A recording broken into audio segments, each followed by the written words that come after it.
हिमानी अपने छोटे से घर में बैठी अपनी सिलाई मशीन पर कपड़े सी रही थी। उसके घर में उसका पति हरिया और बेटी अनीता थी। हिमानी, मुझे काम पर जाने में देर हो रही है। मुझे चाय तो दे ला कर। अजी बस इतना ड्रेस सीने दीजिए मीनाक्षी बहन का, फिर देती हूँ मैं आपको चाय। सिलाई सिलाई सिलाई, 1000 बार बोला है मैंने कि ये सिलाई का काम बंद कर दे हिमानी, पर तू है कि लगी रहती है दिन भर कपड़े सीने में। अरे मिलता क्या है तुझे? बस रोज के 100 रुपए। ओहो, क्या रोज रोज आप दोनों लड़ते रहते हो?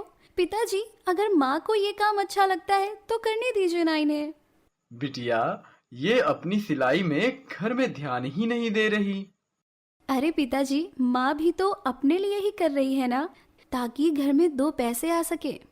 तभी हरिया रोज की तरह अपने काम पर चला जाता है और अनीता अपने कॉलेज चली जाती है। अनीता उसी गांव के कॉलेज में 12वीं क्लास में पढ़ती थी और कुछ ही महीनों बाद अनीता पास हो जाती है, पर उसके नंबर बहुत कम आते हैं। ये देखकर अनीता उदास हो जाती है। तभी अनीता अपने माता पिता के साथ शहर के कॉलेज में एडमिशन लेने के लिए शहर आती है, पर उसके कम नंबर देखकर कॉलेज वाले अनीता से 2 लाख रुपए डोनेशन मांग रहे थे। ये सुनकर अनीता और उसके माता पिता वापस अपने गांव चले आते हैं। अनीता बिटिया, तू अब अपनी पढ़ाई छोड़ दे।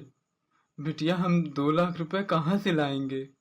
हाँ अनीता बिटिया, 20-30 हजार की बात होती तो हम कहीं से कर लेते पैसों की व्यवस्था, पर बिटिया 2 लाख जैसी बड़ी रकम हम कहाँ से लाएंगे? तेरे पिताजी जो कमाते हैं वो तो हमारी रोजमर्रा की जरूरत में खर्च हो जाता है, और मैं तो सारा दिन लोगों के कपड़े सिलाई करने के बाद भी केवल 200 रुपए रोज के ही कमा पाती हूँ।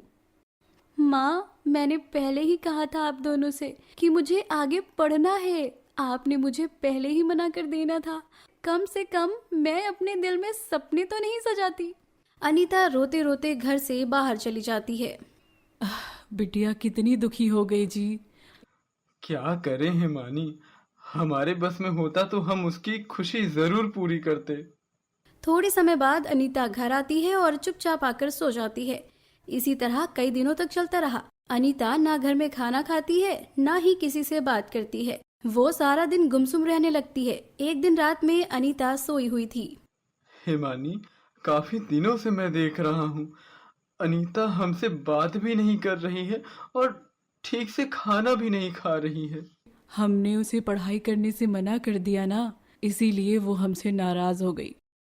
जी, हम उसका दाखिला करा देते हैं ना शहर के कॉलेज में। हिमानी, हम इतने पैसे कहाँ से लाएंगे? अजी, हम अपना घर बेच देते हैं ना, 2 लाख रुपए में तो ये घर बिक ही जाएगा। फिर हम अनीता का दाखिला शहर के कॉलेज में करवा देंगे। घर बेच देंगे? अरे तो हम रहेंगे कहाँ? हम किसी किराए के घर में रह लेंगे, कम से कम हमारी बिटिया तो खुश हो जाएगी। अगले दिन हरिया अपना घर 2 लाख रुपए में बेचकर अनीता को शहर के कॉलेज में पढ़ने के लिए भेज देता है और हेमानी के साथ एक किराए के घर में रहने लगता है।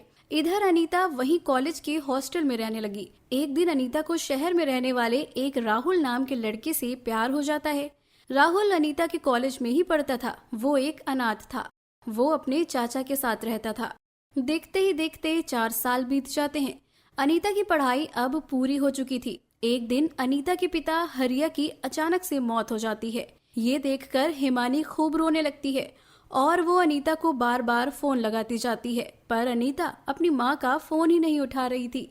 अनीता राहुल के साथ हॉस्पिटल में थी। राहुल के चाचा शहर के हॉस्पिटल में जिंदगी और मौत से जूझ रहे थे। तभी राहुल के चाचा की इच्छा पूरी करने के लिए राहुल अनीता से वही हॉस्पिटल में शादी कर लेता है और तभी राहुल के चाचा की भी मौत हो जाती है। रात का समय। माँ के इतने सारे फोन, बाद में बात करती हूँ। अनीता, मेरे चाचा जी भी मुझे छोड़कर चले गए। राहुल, हम मेरे गांव चलते हैं ना, हम वहीं रहेंगे। आपको वहाँ नौकरी भी मिल जाएगी। अगले दिन अनीता राहुल को अपने गांव अपने घर ले आती है, जहाँ पर हेमानी अपने घर में चारपाई पर पड़ी एक खतरनाक बीमारी का शिकार बन चुकी थी। तभी अनीता को देखकर हेमानी खूब रोने लगती है और वो अनीता को हरिया की मौत के बारे में बताती है। माँ, आपने मुझे बताया क्यों नहीं? मेरे पिताजी मुझे छोड़कर चले गए। अनीता बिटिया, मैंने तुझे कितनी बार फोन लगाया, पर तू फोन ही नहीं उठा रही थी। तेरे शहर जाने के कुछ ही साल बाद ही मैं एक खतरनाक बीमारी का शिकार बन गई और तेरे पिताजी और मुझे बहुत तकलीफों का सामना करना पड़ा बिटिया। ये सुनकर अनीता भी खूब रोने लगती है। तभी अनीता राहुल और अपनी शादी के बारे में सारी बात अपनी माँ को बताती है। उसके बाद 3 दिन तक अनीता, राहुल हेमानी के पास ही रहने लगे। हेमानी बीमारी की वजह से बहुत कमजोर हो चुकी थी। तभी राहुल को उसी गांव की एक कंपनी में नौकरी मिल जाती है और अनीता राहुल के चाचा के लाए 10 लाख रुपए में से उसी गांव में एक बड़ा सा घर खरीद लेती है। एक दिन सवेरे, माँ, मैं और राहुल अपने नए घर में रहने जा रहे हैं। मैं आपको आकर मिलती रहा करूंगी। आप अपना ध्यान रखना माँ। चलो राहुल। इतना कहकर अनीता घर से चली जाती है। अनीता ने मुझे एक बार अपने साथ चलने को नहीं कहा। वो मेरी ऐसी हालत देखकर भी मुझे अकेला छोड़कर चली गई। कितनी बदल गई है अनीता बिटिया। इधर राहुल, अनीता, हम तुम्हारी माँ को भी अपने साथ लेकर चलते हैं ना। वो इस बीमारी में अकेले कैसे रहेंगी? राहुल, माँ की हालत देख रहे हैं आप। मैं कहाँ इस बीमारी में उनकी सेवा करती रहूं। चलिए हम अपने नए घर में चलते हैं और अपने जीवन की नई शुरुआत करते हैं। अनीता राहुल को लेकर अपने नए बड़े से घर में चली आती है। कुछ दिन ऐसे ही बीत जाते हैं। अनीता राहुल के साथ खुशी खुशी रहने लगी और हेमानी बेचारी दर्द के मारे तड़पने लगी। वो इस बीमारी में भी कपड़े सिलाई का काम करने लगी। एक दिन अनीता का जन्मदिन था। उस समय अनीता के घर में उसके शहर के काफी सारे अमीर दोस्त आए हुए थे और अनीता उनके साथ अपने घर में पार्टी कर रही थी। तभी हेमानी भूखी प्यासी गिरते पड़ते अनीता के घर आती है और जैसे ही दरवाजे के पास आती है वो वहीं गिर जाती है। तभी हेमानी को देखकर सब हैरान हो जाते हैं। ये माँ कहाँ से आ गई यहाँ? अगर सबको पता चल गया कि ये मेरी माँ है तो मेरे दोस्तों के सामने मेरी कितनी बेइज्जती हो जाएगी। अनीता हेमानी के पास आती है। अरे अरे, कौन हो आप? ऐसे किसी के घर में अचानक नहीं घुस आते। भीख मांगना है तो घर के बाहर खड़े रहकर मांगा करो। ये लो पैसे और जाकर कुछ खा लेना। अनीता सबके सामने अपनी माँ को भिखारी कह रही थी। तभी राहुल अनीता के पास आता है। अनीता, तुम अपनी माँ को ही भिखारी कह रही हो? तुम्हें शर्म नहीं आती? जिस माँ ने तुम्हें जिंदगी दी, आज उसी माँ को तुम्हें माँ कहने में शर्म आ रही है। अरे, जो लड़की अपनी पैदा करने वाली माँ की ना हो सकी, वो मेरी क्या होगी? निकलो अनीता इस घर से। आज से तुम्हारा और मेरा कोई रिश्ता नहीं है। ये सुनकर सबके होश उड़ जाते हैं। राहुल, ये क्या बोल रहे हो आप? तभी हेमानी राहुल के कदमों में गिर जाती है। नहीं नहीं दामाद जी, मेरी बिटिया को अपने जीवन से मत निकालिए। मेरी बच्ची की जिंदगी बर्बाद हो जाएगी। मैं आपके सामने हाथ जोड़ती हूँ। मेरी बच्ची को इस घर से मत निकालिए।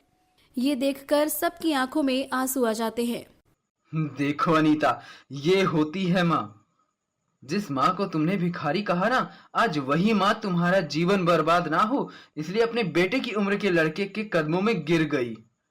अनीता, अपनी माँ की कद्र करना सीखो। इस दुनिया में ऐसे भी लोग हैं जिन्हें माता का सुख नसीब नहीं होता है। तुम खुश नसीब हो कि तुम्हें अपनी माँ का बुढ़ापा नसीब हुआ। इस बुढ़ापे में अपनी माँ की सेवा कर लो अनीता। मैं तो इतना बदनसीब हूँ, न मुझे कभी माता पिता का प्यार मिला, न कभी उनकी सेवा करने का मौका मिला। आज तुम्हारे पास समय है अनीता, अपनी माँ की खिदमत कर लो, तुम्हारा जीवन संवर जाएगा। वो माँ ही होती है जो बचपन से लेकर जवानी तक अपनी औलाद को कभी अपने से अलग नहीं होने देती, और आज तुम उसी माँ को भिखारी कह रही हो। मुझे माफ कर दीजिए माँ, मुझसे गलती हो गई। पैसा और अमीरी में मैं आपको भूल गई थी माँ, मुझे माफ कर दीजिए माँ। तभी हेमानी अनीता को माफ कर देती है और अनीता हेमानी को हमेशा के लिए अपने पास रख लेती है और अपनी माँ की खूब सेवा करने लगती है। उसका इलाज भी करवाती है और खुशी खुशी अपना जीवन बिताती है।